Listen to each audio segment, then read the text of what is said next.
Morning. बहुत बहुत स्वागत है आप सभी का हमारे द कुरुक्षेत्र आईएएस एकेडमी में। आज दोस्तों 10 जुलाई है और आज हम देखते हैं कि द हिंदू न्यूज़पेपर में जो भी इम्पोर्टेंट करंट अफेयर्स है आज हम उसको इलाबोरेट वे में एनालिसिस करते हैं।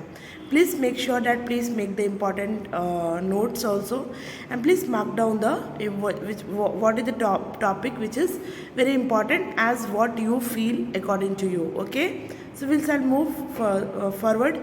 So first in the news is about the regenerative braking. अब regenerative braking होता क्या है? ये एक टेक्नोलॉजी डेवलप किया गया है इलेक्ट्रिक व्हीकल में और इसको हम रिलेट करेंगे अपने GS paper 3 that is the science and technology से। ये इनिशिएटिव है गवर्नमेंट ऑफ इंडिया का इलेक्ट्रिक व्हीकल को प्रमोट करना एंड उसको डेवलप करना। ओके, रीजनरेटिव से क्या होगा? ये इलेक्ट्रिक व्हीकल में इम्प्रूव करेगा एनर्जी के एफिशिएंसी को, प्रमोट द सस्टेनेबल ट्रांसपोर्टेशन में। बेसिकली इसका जो मेन प्रिंसिपल इसमें एक्चुअली होगा क्या कि जब भी इलेक्ट्रिक व्हीकल रन करेगा ओके, तो जो उसके व्हील से जो भी जनरेटेड काइनेटिक एनर्जी होगा वो उसको फर्दर हम कन्वर्ट कर लेंगे किसमें? इलेक्ट्रिकल एनर्जी में। वो इलेक्ट्रिकल एनर्जी वापस से स्टोर हो जाएगा व्हीकल्स के बैटरी में। तो उससे क्या होगा कि आगे हम ट्रांसपोर्ट को सस्टेन कर पाएंगे। ओके, बाकी हम ऐसे पढ़ लेते हैं ऐसे पैराग्राफ कि regenerative braking is a system in electric and hybrid vehicle जो डिज़ाइन किया गया है to convert the electric energy of the wheels into the electrical energy, that is the kinetic से इलेक्ट्रिक में कन्वर्ट करना। एंड अगेन वो जो further जो इलेक्ट्रिक एनर्जी बनेगा उसको हम वापस से स्टोर करेंगे व्हीकल्स के बैटरी में। ये जो सिस्टम होगा operate by using the electric motor as a generator. जो व्हीकल्स का जो मोटर है उसी को हम एज ए जनरेटर यूज़ करेंगे ड्यूरिंग द डिसेलरेशन। हम सबको पता ही है कि एक्सेलरेशन एंड डिसेलरेशन का कॉन्सेप्ट कैसे होता है। Okay, and this working principle देखते हैं। तो पहला है डिसेलरेशन डिटेक्शन। जब ड्राइवर स्पीड को कम करने के लिए जब ब्रेक को अप्लाई करता है तो system detect the need to slow down. Okay, और सेकेंड जो उसका working principle that is the motor as a generator. हमने पहले ही बताया कि जो व्हीकल का जो मोटर है it is further used as a generator. Okay, energy का कन्वर्शन होना काइनेटिक एनर्जी से इलेक्ट्रिकल एनर्जी में, देन एनर्जी को वापस से उसको स्टोर करना in the vehicles battery. Okay, benefit क्या क्या होगा? एनर्जी एफिशिएंसी होगा व्हीकल्स का, बार बार उसको चार्ज करने की ज़रूरत नहीं पड़ेगा। जो व्हील्स जो चार्ज भी होता रहेगा पैरेलली उसको हम एनर्जी में भी कन्वर्ट होता रहेगा एंड उसको फर्दर हम उसको यूज़ भी कर सकते हैं। देन ये रेंज को भी एक्सटेंड करेगा, increasing the driving range of the electric vehicle by reusing the captured और stored energy. Plus reduce the brake wear. जो भी ब्रेक से जो वियर होता है, वियर एंड टीयर होता है टायर्स में जो व्हील्स में, वो भी इसको रिड्यूस करेगा। इन्वायरमेंट का इम्पैक्ट तो ऑब्वियसली इसीलिए तो इस इनिशिएटिव को स्टार्ट ही किया गया है ताकि we can reduce the emission by improving the energy usage efficiency. अब इसके डीमेरिट्स भी हैं रीजनरेटिव ब्रेकिंग के कि पहला डीमेरिट है कि ये सफिशिएंट उतना नहीं है, require the conventional brake for the complete halting. Then limited effectiveness at the low speed. अगर स्पीड कम है तो उतना इलेक्ट्रिक एनर्जी जनरेट नहीं हो पाएगा, तो उतना हम ज़्यादा इलेक्ट्रिकल एनर्जी भी काइनेटिक एनर्जी जनरेट नहीं होगा तो हम इलेक्ट्रिकल एनर्जी भी ज़्यादा जनरेट नहीं कर पाएंगे if speed is less. Brake feel का भी हो जाएगा। It can differ from the conventional brake potentially affecting the driver को कंफर्ट को इफेक्ट करेगा। देन एडिशनल सिस्टम रिक्वायरमेंट की ज़रूरत होगा यहाँ पे। Need the integration with the conventional braking system to ensure the safety and performance. Second जो news था that is the SEBI, that is the stock exchange securities and exchange board of India, that is the SEBI. इसको हम relate करेंगे अपने GS paper 3 that is economy से। तो main regulator कौन होता है अपने इंडिया में जो सिक्योरिटी एक्सचेंज को रेगुलेट करता है? That is the SEBI. ये मार्केट रेगुलेटर है जो instruct the stock exchange and other market institution to levy the uniform and equal charge structure for all its member irrespective of the nature of the transactions. Okay, key points हमें prelims के लिए क्या याद होना चाहिए। अब सेबी होता क्या है? सेबी एक प्रिंसिपल रेगुलेटर है for the securities market in India.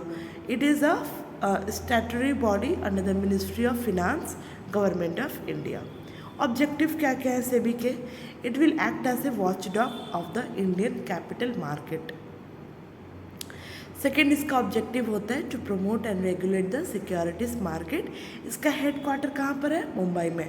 Other इसका रीजनल ऑफिस कहाँ कहाँ पर है? Ahmedabad, Calcutta, Chennai and Delhi. Okay. Third जो न्यूज़ था अभी रिसेंटली कल मोदी जी वहाँ पे रशिया गए, वहाँ रशिया के मॉस्को के बाद मोदी जी का अराइवल हुआ है ऑस्ट्रिया में। तो ये हमारे जीएस पेपर 2 इंटरनेशनल रिलेशन से बहुत इम्पॉर्टेंट टॉपिक है कि क्यों गए, क्या उनका एजेंडा होगा, क्या टॉक्स होंगे, वो कैसे हमारे जियो पॉलिटिक्स को अफेक्ट करेगा। और पैरेलली हमें ये बात भी ध्यान रखना होगा, मोदी जो अभी हमारे जो मोदी जी हैं that is the prime minister of India, ये उस टाइम पे रशिया के साथ गए हैं मीटिंग पे जिस टाइम पे नाटो का मीटिंग यूएस में कंडक्ट किया जा रहा है। तो ये बहुत ही इम्पॉर्टेंट जियो पॉलिटिक्स अभी न्यूज़ में है। इस चीज़ को हमें बहुत इलाबरेट वे में अच्छे से पढ़ना चाहिए कि भारत उस टाइम पे जाके रशिया से मिल रहा है जिस टाइम पे यूएस में मीटिंग चल रहा है सारे नाटो कंट्रीज़ के। तो हम ये देख रहे हैं कि ऑलवेज हमें ये बात तो पता ही है कि जो भारत है it will act as a very good gap bridging between the Russia and US. भारत का रिलेशन यूएस के साथ भी उतना ही अच्छा है जितना कि उसका साथ रशिया के साथ है। And we all know that जब सोवियत यूनियन था 1971 उस टाइम पे ही भारत ने एक रशिया के साथ सोवियत यूनियन के साथ एक ट्रीटी साइन किया था, that is the treaty of peace and friendship. Okay. तो prime minister Narendra Modi arrived in Vienna, that is the capital of Austria, on July 9। कल ही इन्होंने ऑस्ट्रिया पहुँचे वियना में from the Moscow on the 2-day visit to the Austria during which the two nation will explore the way to further deepen their bilateral relationship and closer cooperation on the many geopolitical challenges. तो हमारे लिए ये important हो जाता है कि उनके जाने के बाद क्या क्या एजेंडा किस टॉपिक पे बात हुआ है। Then India and Austria will sign a migration and mobility agreement. Okay. India will sign a comprehensive migration and mobility partnership agreement, that is MMPA with Austria. ये पहले भी एग्रीमेंट साइन हो चुका है बहुत सारे ऐसे कंट्रीज से, लाइक फ्रांस हो गया, यूके हो गया, जर्मनी हो गया, फिनलैंड हो गया। इसका रेलेवेंस क्या होगा? India has been keen to finalise this agreement with the European countries as a stepping stone to resolve the issue over the long pending Indian European Union free trade agreement and facilitating the Indian professional working in this countries. Okay. This is much needed agreement, especially in the view of the sharp increase in illegal migration Austria was confronted with the last year, which include the 15,000 illegal migrants from India with the practically no chance of asylum. The agreement is now a useful tool to combat the illegal. Basically ये agreement जो है वो combat करेगा आपके illegal migration को. Okay. Then it will regulate the multiple entry visa for the professional and the student for the study purpose exchange program and will be reviewed regularly by the joint working group. Thank you so much for the today's classes. अगर आपको कोई भी doubt है, कुछ भी अगर समझ नहीं आता है, तो you can feel free to call us on this number and also you can join us on Instagram, Facebook ID, and also you have any queries, you can mail us on this mail ID. Thank you so much for listening.